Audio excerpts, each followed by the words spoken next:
Each year, Microsoft Research hosts hundreds of influential speakers from around the world, including leading scientists, renowned experts in technology, book authors, and leading academics, and makes videos of these lectures freely available.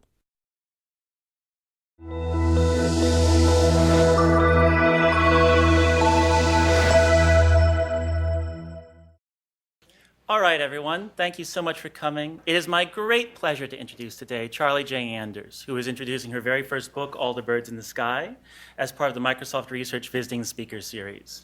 I've had the great pleasure of knowing Charlie for, I guess, over a decade now, as part of her work on a reading series called Writers with Drinks, which happens every month in the Bay Area and brings the best people for writing and the best people for reading, and Charlie's fantastic narration, which completely twists the fabric of reality every single time I see it. Aww.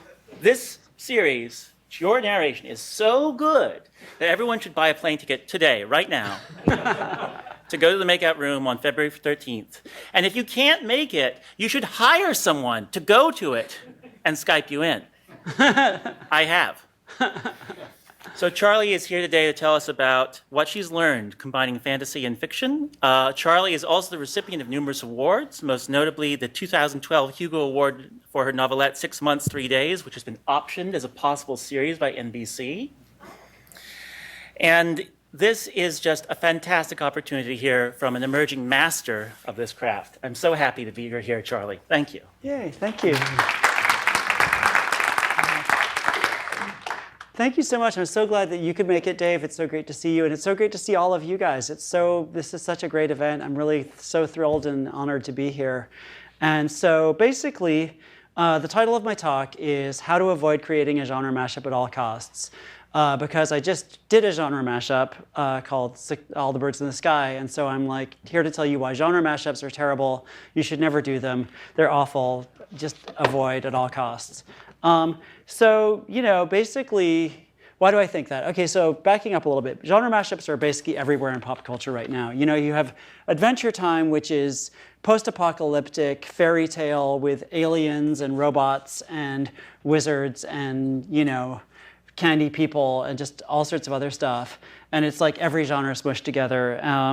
You know, then you have Firefly, which is like a Western that takes place in outer space with like all these Western tropes, but also lots of space stuff and, you know, spaceship action and stuff. And, you know, it's very, wears the Western thing on its sleeve with the music and the kind of, you know, the way they talk and everything.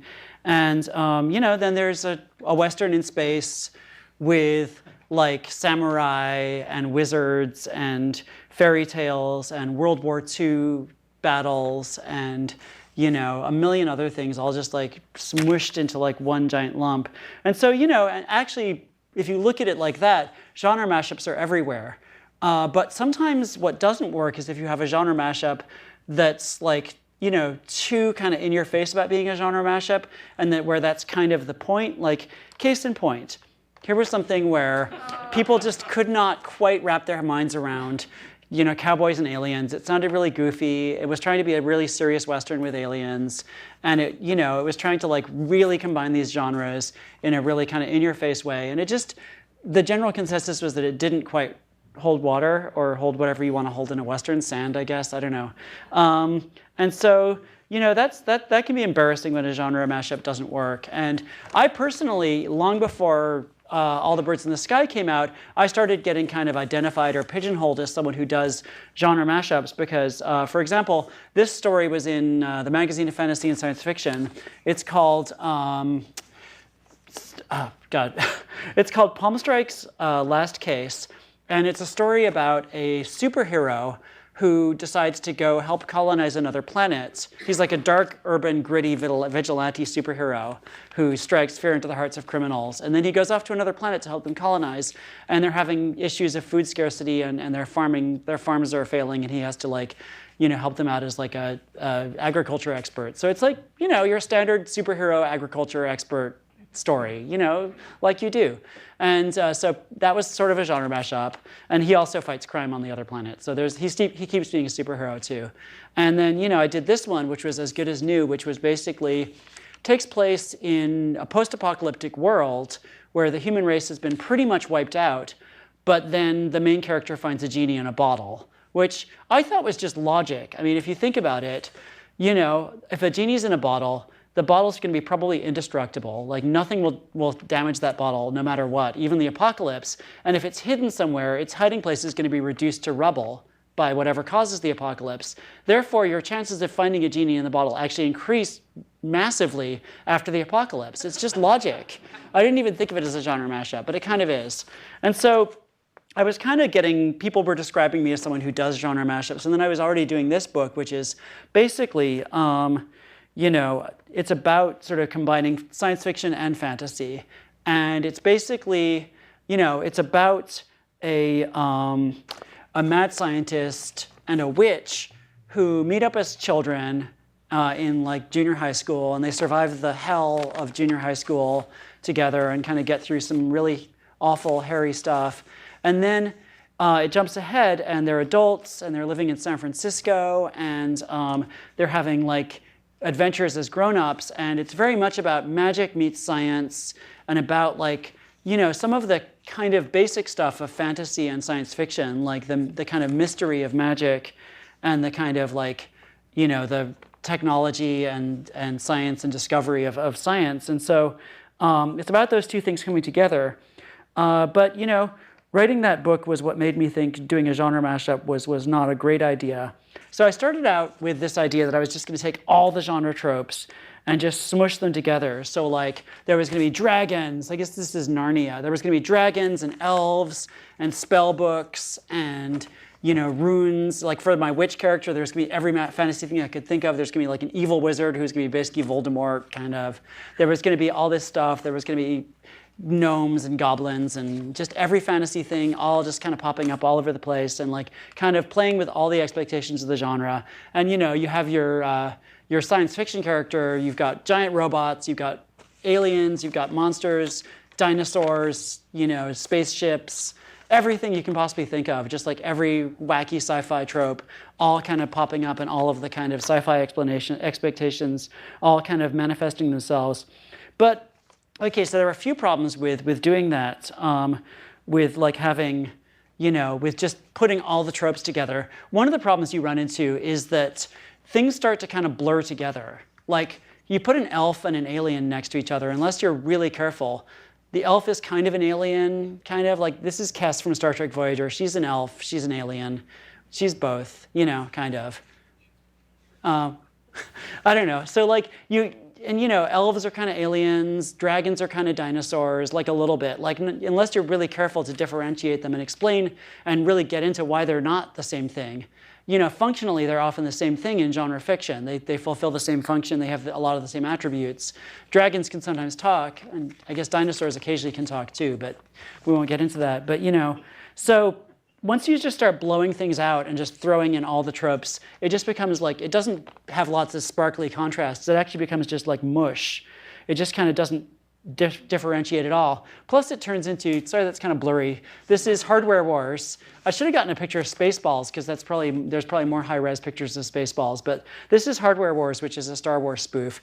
And so the other problem with like just playing with all the genre tropes and consciously remixing, I guess is what I'm really talking about, remixing the genre stuff so that it's all like smushed together and happening all at the same time, and you're playing with all the different things that people expect from the two different genres, you end up with something that's a spoof. You end up with something that's like kind of making fun of it and like playing to your expectations, but then maybe subverting them or kind of poking fun at them, and just, you know, kind of, it's more of a pastiche, I guess. It's more of a self-mocking thing.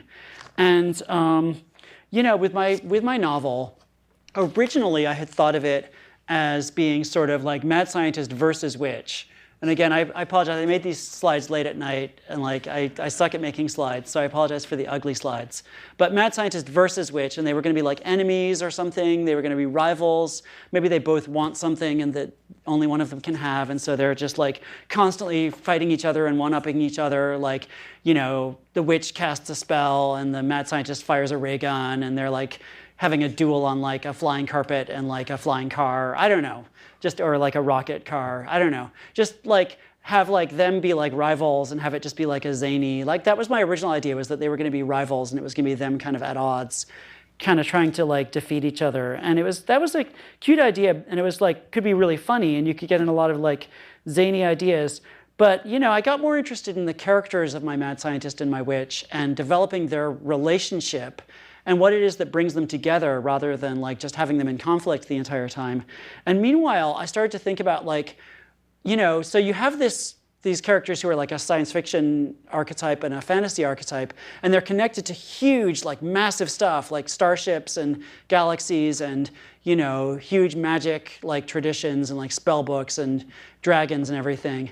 But what's more interesting than like the huge horizons that you can like connect to them is actually their limitations. And this is a picture of Dumbledore because that's what I thought of when I thought of limitations, because there's a lot that Dumbledore actually cannot do for various reasons, which is why Harry, he always just like is like, Harry, go do everything. I can't do anything.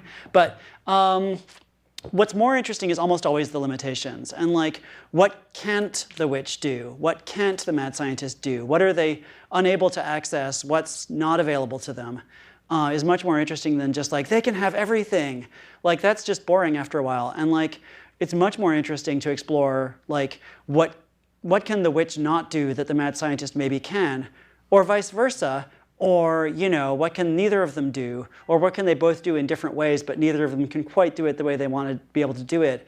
It's like, limitations are always more interesting than just like unlimited vistas. And the more you just start being like, I'm just going to explore every genre trope and remix them and play with them. I'm always amazed by Adventure Time because that show has like everything in it, but it still doesn't ever feel like things are just ridiculously easy, even though they could just like call up Ice King every week and be like, Ice King, come solve this for us. But he'd probably screw things up in some other way. So basically, the other thing about that is like, when you have characters from different worlds meeting, and here's a representation of fantasy and science fiction meeting, I guess. It's the Star Trek episode Cat's Paw, where Kirk and Spock meet some witches. Classic episode. I'm sure you've all seen it many times.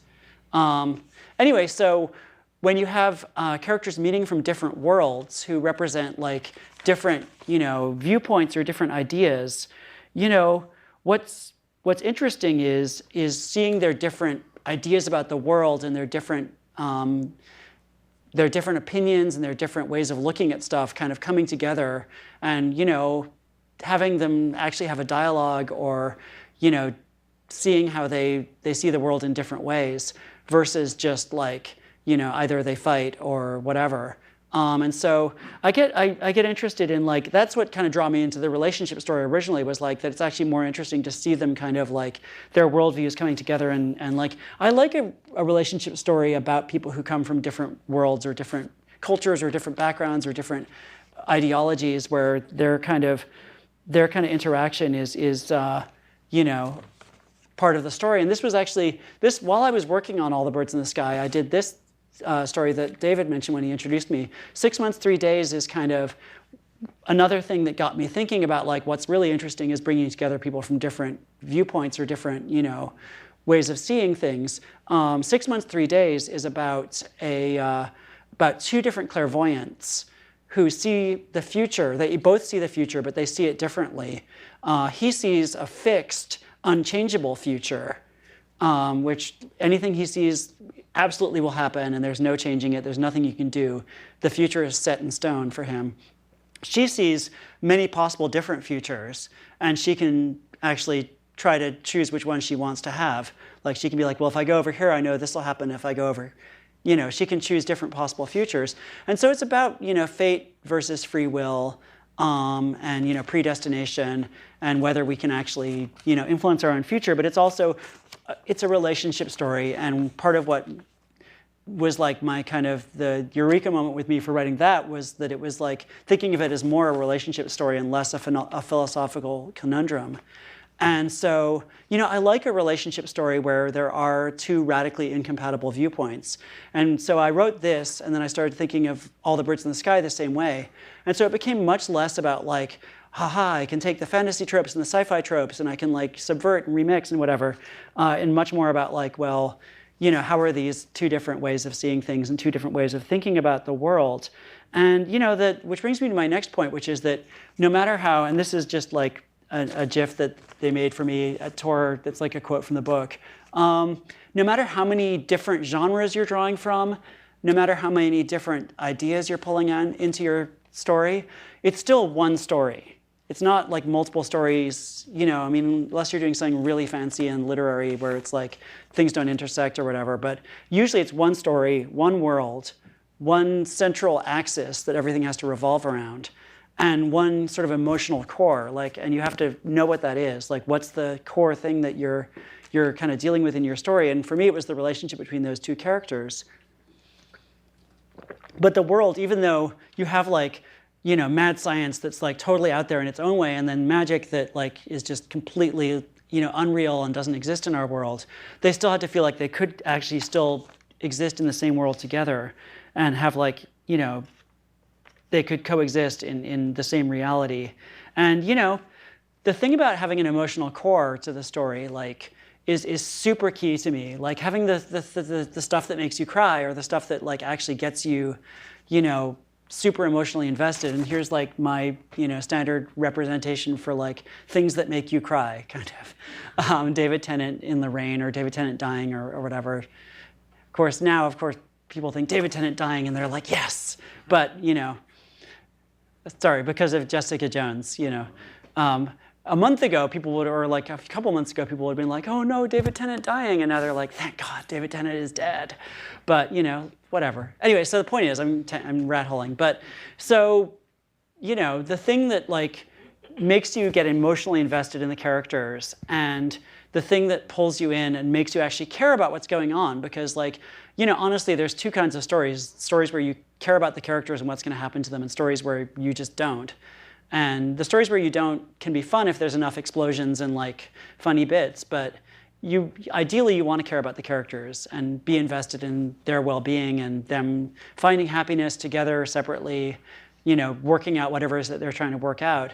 And to me, the more, you know, I got fancy and sort of thought about things in terms of genres and like commenting on other stuff, the less easy it was to just kind of home in on that emotional center with the characters. And often it was like, you know, it's like getting distracted by a shiny thing. It's like, ooh, shiny thing, you know, versus like kind of staying focused on what you're actually trying to talk about. And, you know, oh, yeah. So, you know, you could have a story about a levitating eggplant and, you know, it's awesome. It's a levitating eggplant. Woohoo! The other eggplants don't understand why this eggplant is levitating, and it has, you know, it's a funny story or whatever. But you have to care about the eggplant. You have to feel like, in some sense, this is real. Like, even though it's just like this zany, weird thing, it's real. It's real to this eggplant. This eggplant cares about the fact that it's levitating. This eggplant has feelings. This eggplant has a life and has expectations and has a history and has friends that maybe are like judging it for levitating. And, you know, this eggplant has had a life that was normal or whatever for it before it started levitating.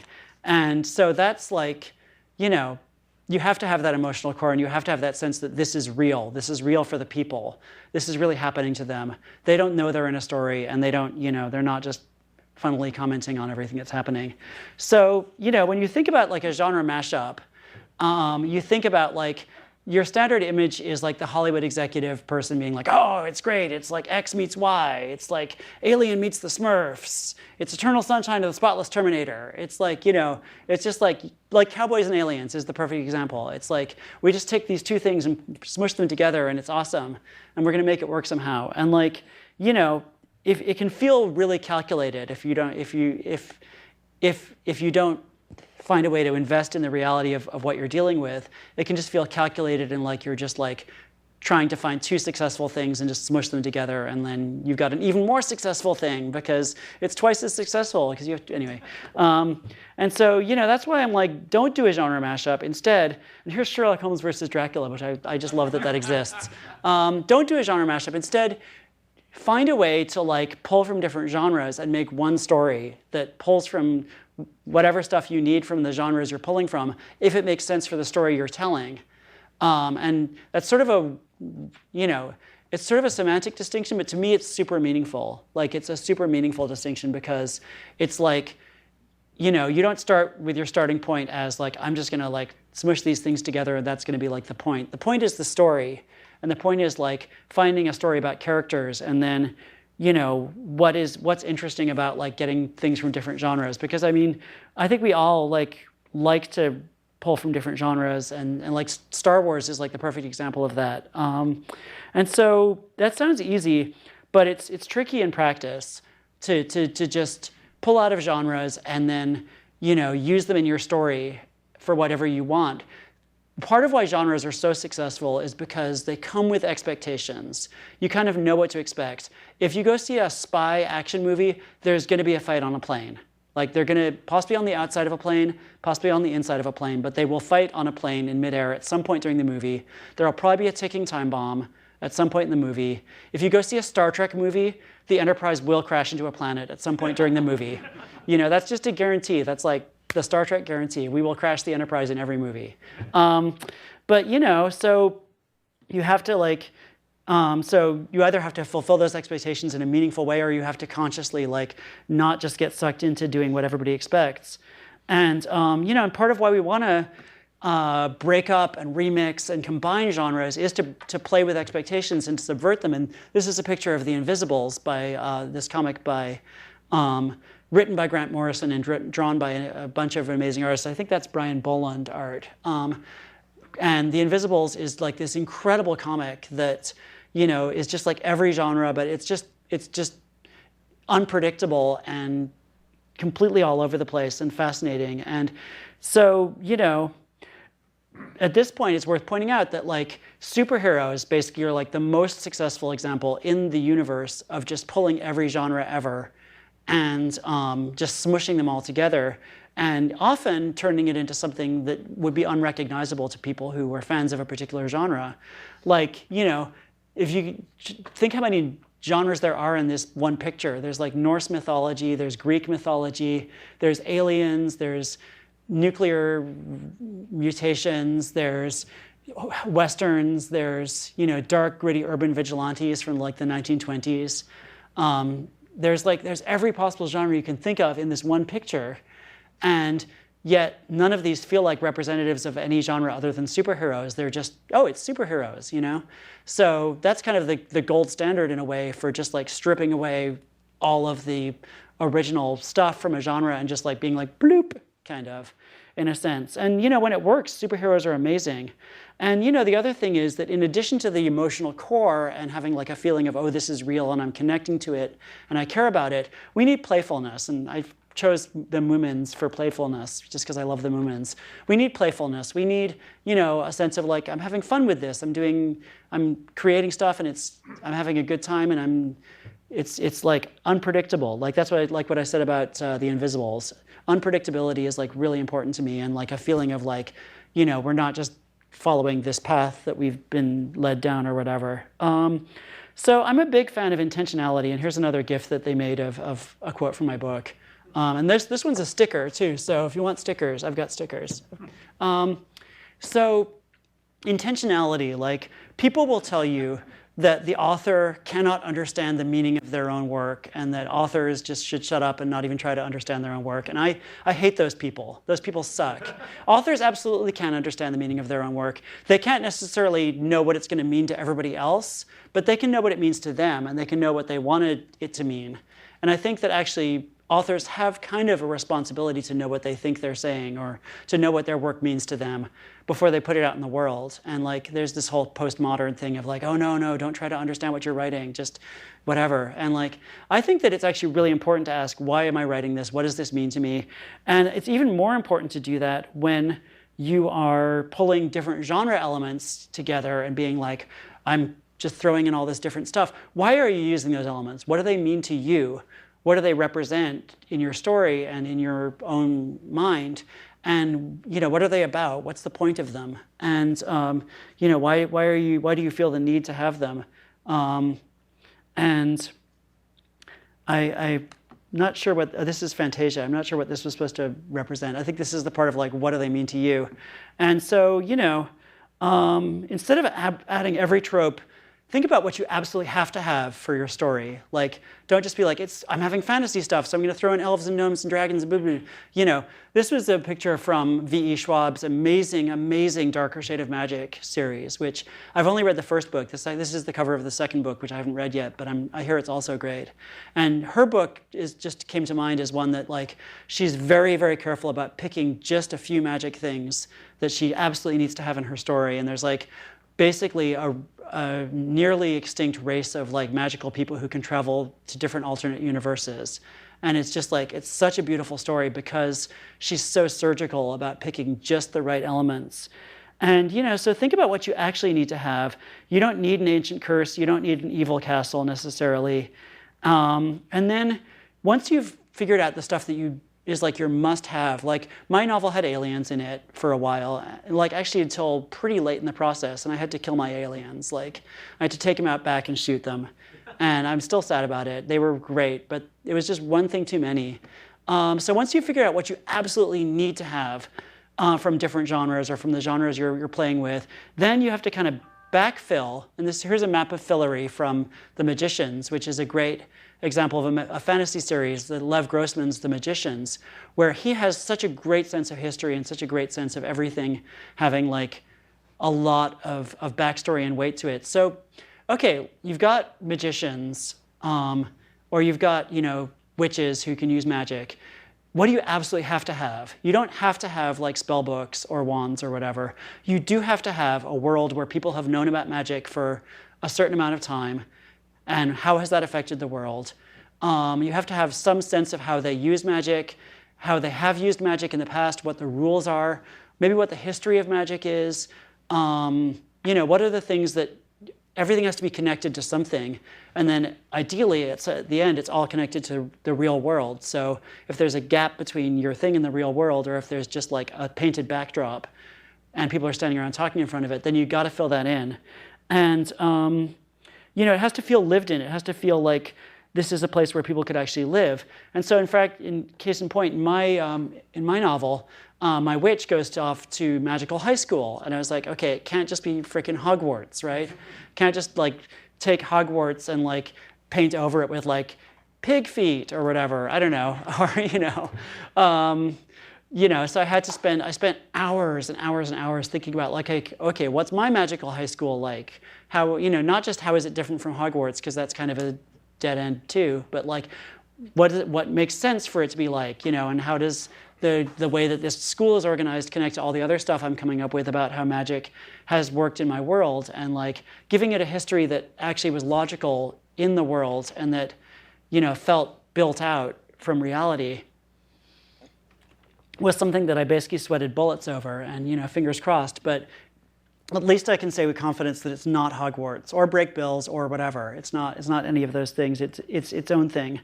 And you know, the more real all this stuff feels, the more connected to something, you know, with a history and with like real world stuff this feels, then the more your characters feel real, and the less they feel like ciphers. And one thing I wrote in my notes here is world building equals character building. Like, if you have a convincing world, your characters will automatically be much more convincing as a result.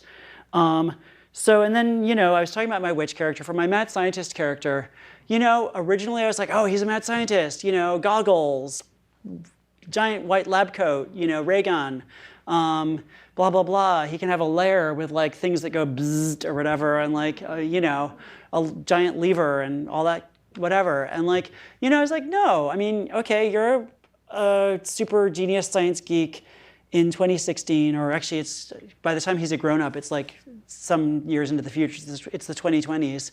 You're gonna be in a loft in Soma with a pinball machine, you know, wearing jeans, hanging out with other super geeks, like, and you know, you're not gonna be in a lair, you're gonna be in a loft. And so just actually, like, for a lot of what I do with the mad scientist character, I just completely tossed out all of the sort of mad scientist tropes completely, because it just didn't feel real at all. And the more grounded, the more kind of conventional that was, the more I could go nuts in other ways. And you know, he goes to MIT, and you know, and so on and so forth. And that leads me to the next point, which is that, so you get a certain bang for your buck from combining two genres or from playing with two different genres, because it's like, it throws you off balance, it's unexpected, but you get maybe even more of a bang for your buck when genre elements are in the recognizable real world. And this is Border Town, I think, the anthology series that Terry Windling and some other folks did of urban fantasy. Like if you have magicians, and like a lot of my novel takes place in San Francisco, and it's very much the real San Francisco because I live there, and so I know all this stuff. And it's as recognizable and like, you know, down to earth and real as I could possibly make it. And so, you know, you get a certain bang for your buck from having just genre elements in a recognizable setting in the real world. And that's just as powerful as like, oh, you know, blah, blah, blah, wizards and aliens or whatever. And it's about, you know, it's about the friction between the fantastical and the real versus like the friction between two different kinds of the fantastical. And so, you know, the part of the process is finding, as you're writing the book or as you're creating the world or whatever, where do you get the friction? Where do things like actually generate sparks when you put them together, as opposed to just being like, oh, they're sitting next to each other and nothing's happening. And like, you know, I'm basically Radon Chong, sort of. In when I'm writing something, I'm looking for fire. I'm looking for whatever creates sparks and whatever makes things kind of burst into flames. And you know, sometimes it's surprising. Sometimes the things that you expect to cause, you know, a lot of excitement and like, ooh, I'm gonna put these two things together and it's gonna be really cool. And like, oh, that's gonna like, there's just gonna automatically be lots of excitement. And then you put them together and it's like, you know, and other things that you didn't think were gonna cause a lot of excitement, putting them together, suddenly it's like, oh, they're having this really interesting just dialogue, and there's like an argument, or there's something interesting going on. And, you know, and it just kind of, you just never know. You have to kind of experiment with it and play with it and see where things come together in an interesting way. And, you know, so the thing about world building, I want to come back to world building really fast, is, you know, the real question is what's real to your characters, and to some extent, what's the thing that they can't just like ignore? Like if there's a giant frickin' wall that they can't just like, oh, I'm just gonna go around it, or I'm just gonna like tunnel under it or whatever, or, you know, there's a giant frickin' wall and they have to find a way to either go over the wall or go through the wall. And it's like, you know, you probably all know what wall this is. If there's a giant frickin' wall and they can't just ignore it, then that's real to them and it's important. Stuff that they can ignore is stuff that isn't important in your story, basically. And so, you know, I by the time I got to like my 10th like completed draft of All the Birds in the Sky, I was really obsessing about like what I call sort of connective tissue. And this is like randomly I made, while I was writing the novel, I was in longhand, I made an emotional map of it that I have no idea what this means now, but it meant something to me at the time. And, you know, connective tissue, which is something that I almost made this whole talk about, but I feel like I can sum it up in a couple minutes. It's just the thing of like, you know, making sure that the big emotional moments are supported by lots and lots of little moments that lead up to each one of them, and that every single, you know, step feels like it's coming from someplace. And so, you know, if you're going from, you know, don't just jump from A to C to D or whatever. You have to go every single, you have to, if it's something that your characters are going through that's important, you have to see every single bit of it from their perspective that's important to them. And you have to, like, I found that the more I put in like little tiny moments that you don't even notice in between the big moments, where they're just kind of having like little emotional connections and little moments of kind of feeling or noticing or talking to each other about stuff, the more the big moments felt supported. And that was something that, you know, coming back to the whole genre mashup idea, I felt like when I started pulling out some of the stuff where I was like, we'll have funny genre stuff happening and all this like, ooh, now there's an alien and all this other stuff. When I cut all that stuff out, there were like holes in the book. And those holes were where I was like shortchanging the characters and cheating and not really showing how they get from here to there. And like, so a lot of what really makes it work for me is just making sure that you are really showing them, like showing every step of their journey. So finally, like, genres are toolkits. And actually, since I wrote this talk a few weeks ago, I've kind of stopped thinking of genres as toolkits a little bit so much, but it still is a metaphor that works for me. Genres are toolkits. You pull out the tools you need If you're trying to put in a screw, you don't need a hammer, right? Genres are toolkits. You use whatever you need from them. You don't use whatever you don't need. Genres work for you. You don't work for them. They're not your boss. They don't get to tell you what to do. They don't have any say in how they're used at all. They can't get their feelings hurt. You can beat them up horribly and they'll still be your friend tomorrow. I've been in an incredibly sadistic, mean, horrible relationship with several genres for years, and they're still completely nice to me. So, just abuse the heck out of them is what I'm saying. But as long as you are good to your characters, you can be incredibly horrible to genres. And cool, thank you so much. Yeah. So, how are we doing for time? I could read for a bit, I could do Q&A, I don't know. Do you guys have questions? Do you want to? Hi. I'm curious, genre for genre mesh or not, do you think it's actually help a story, or I kind of restrict how the story is being told? I'm not sure I understand the question. You mean does combining genres cause more restrictions, or? Not just combine any genre. If you have certain genre, like you say, you expect certain thing to happen. Right. Yeah. Do you think that actually help the story, actually kind of restrict the story? I mean, it can do both. I think it really depends on, first of all, how much you get sucked into trying to fulfill or subvert those expectations, which takes up a lot of time either way. And also just how much you really interrogated what those genres are about for you. If you are okay, I know exactly how I want to use this, and you can just use it really surgically, then I think it actually gives you a lot of freedom because you've got this element that you can just play with. But if you have this thing of okay, there's all this stuff attached and I have to use all of it somehow, then it's much more restrictive. And that's kind of what I'm getting at, I guess, is that you have to be surgical about it and not get, sucked into just using stuff that you don't actually want because it comes with the package or whatever. Sorry, hi. So I'm just curious about your writing process. Do you have a routine? You mentioned 10 drafts. Is that typical? Or so just talk about how you write. The 10 drafts was kind of an extreme case because basically I just kept I think I first tried to sell it after the 7th or 8th draft, and then it came back, and then I went back and revised it again, and then I finally got an agent, but then he wanted me to revise it, and then the publisher wanted me to revise it, and so there was a lot of that. But I do try to do a ton of incremental drafts where I'm just tossing out a lot of stuff and reworking and rethinking as I go. I actually, you saw the thing I scribbled in the notebook. I write longhand, for novels especially. I will write the novel in longhand first, and then come back and type it into the computer, which is you're revising a little bit when you do that, and then once I've done that, then I just kind of, tear it up and put it back together a whole bunch of times just to see what I can make work, kind of. Believe? Yes. So, are you possessive over your work?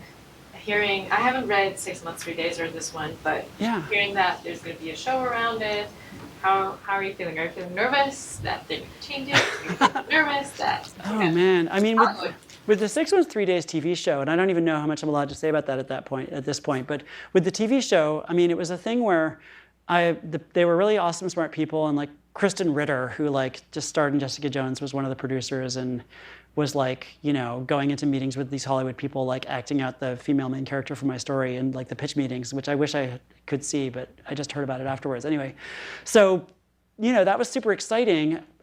But I had a lot of conversations on the phone with Eric, who was writing the pilot, where I was okay, here's what I think is going on in the story. Here's how I think it should work. And then my feeling was, once he and I had a bunch of those conversations, and I was okay, let's do it. Then after that, I was just basically done.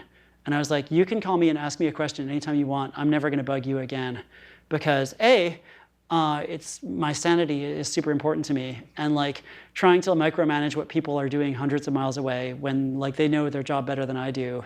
You know, it might turn out great, it might not turn out great, but either way, me trying to micromanage it from San Francisco is just, that's automatically not going to turn out great for my sanity. And also you know, you have to kind of at some point let go and just recognize that it's not the thing that you wrote, it's somebody making something out of the thing you wrote, and that can be really awesome. Like, you know, if I was a musician and I wrote a song and someone covered it, I would just be so excited that someone was covering my song. Like, I'd just be like, wow, someone is making something out of a thing that I made, and that's super cool. And so you know, I'm not possessive in that sense. I mean, and I think, you know, supposedly Elmore Leonard had this thing of like, he talked about Hollywood as like a wall that you just like, you walk up to it and you throw your book over it and they throw money back and then you walk away. And that's how it works, which I think is actually a really good way of looking at it. But yeah, the only thing I would say is like the one rule that I kind of came up with is never try to either have total control over what you're doing, which I can if I'm writing a book, or have zero control. Don't have like half control, because then it's just going to make you crazy. Like, that was my thought. Hi, Amy. There's an online comment, which is, she wanted to say that she reads IO9 every day and appreciates all your team does for the sci-fi fantasy. Yay, thanks. Yay, thank you so much. Yay. Milwaukee, what do you? Hey, actually, funny that IO9 was just brought up because it kind of factors into this question. So you obviously, you help run IO9, you do tons of basically media analysis and criticism of other people's work. And so you're talking, especially in this case, where you kind of started with this kind of all in the kitchen sink, all this sci-fi, all this fantasy. As you go through it, like as you consume media, and especially as you analyze it, how difficult is it to keep yourself from going, oh wow, that's really cool, I want to start putting that into my book? And obviously part of that is just what writing is. Writing is, you can argue, everything you do is that. Right. But how do you kind of build up that filter where you start to understand, I guess my question is, especially when you're writing genre fiction, how do you keep yourself grounded instead of just saying, I want to do thing X that work Y did, even though, by definition, you can't do thing X that work Y did because you're not writing work Y. Yeah, I mean, that's a really interesting question. I mean, the question is about like whether, consuming so much science fiction and fantasy for IO9 and just constantly obsessing about it and analyzing it and, writing ill-informed rants about it and stuff, means that I'm just like kind of tempted to just suck it all, kind of devour it all and then regurgitate it all. And I guess, part of that is that, one of the things that people talk about a lot is that the idea is not, the ideas are easy and execution is hard. And, it's easy to come up with ideas that are like, oh, that's a really fun idea, and I really love that idea. And then you try to write it, and it's just like, it's dead. And like, I feel like you have stuff that you write that, or that you try to write that is derivative or whatever, and that's often the stuff that you just, it's DOA kind of. And in fact, I was blogging about this recently, like, right before I finished All the Birds in the Sky, I had another novel that I was shopping around that was like an urban fantasy book that was like very much in the wheelhouse of like Sandman Slim and, the Jim Butcher kind of books. And I really loved that book, but in the end, it was getting kind of like, some people were interested in it, but I ended up feeling like it wasn't as much mine as All the Birds in the Sky. It wasn't like something that only I could have written, maybe, and this felt like something only I could have written, for better or worse. Like, maybe I'd be better off with something that someone else could have written, because that might have been better, but I don't know. So that was something that I actually thought a lot about. But I think it's partly just that, it's not just the writing, it's the revision, and the revision is where you just have to look at this thing that you threw together and be like, okay, what the hell is this? And that's kind of the part where you have to ask yourself some really tough questions and stuff. Hey, hi. Hi. You mentioned during your talk that your view of genres as being a toolbox has changed since you started to deliver the talk 2 weeks ago. Yeah. How has your thinking on that evolved? Okay, cool. I actually blogged about this on my Tumblr the other day. I have a Tumblr now for All the Birds in the Sky, and basically, I've been doing a ton of interviews for All the Birds in the Sky the last couple weeks, and I was kind of nervous about like whether I was going to I have been blathering a lot, but I actually, in doing those interviews, I've been finding that I have some really interesting conversations and end up with different ways of thinking about stuff than I had before. And one of those things was that I was like, I had stopped thinking of genres as toolboxes and started thinking of them more as like skin. And like the story is like the bones and the muscles and the blood vessels. And the skin is just like what's on the surface to some extent. Because like, you know, you could have a Western where someone is best friends with somebody and then they betray their best friend and then they get captured by some group of Native Americans or cowboys or whoever and then escape and then they end up having to team up with the best friend that they betrayed. That could be a Western. That could just as easily be a space epic. It could just as easily be a medieval fantasy. Like that story doesn't change radically in a lot of ways if you change the setting and what they're wearing and all the outer stuff. And you know, sometimes you do have things where like, well, do they have guns? If they have guns, they can just shoot everybody. If they're in a medieval epic, they can't, unless it's like King Arthur's court or whatever, like, you know, unless it's someone's come back in time, but then it's not. Anyway, blah, blah, blah. Point is, so genres do influence the shape of the story sometimes in terms of what's available to you, but often the bones of the story are not actually coming out of the genre. They're coming out of what's the actual story that you're trying to tell about, like, you know, well, in real life, I had a best friend and they were a jerk. And like, so I'm writing about that in a medieval epic. Nobody will ever know. Anyway, so,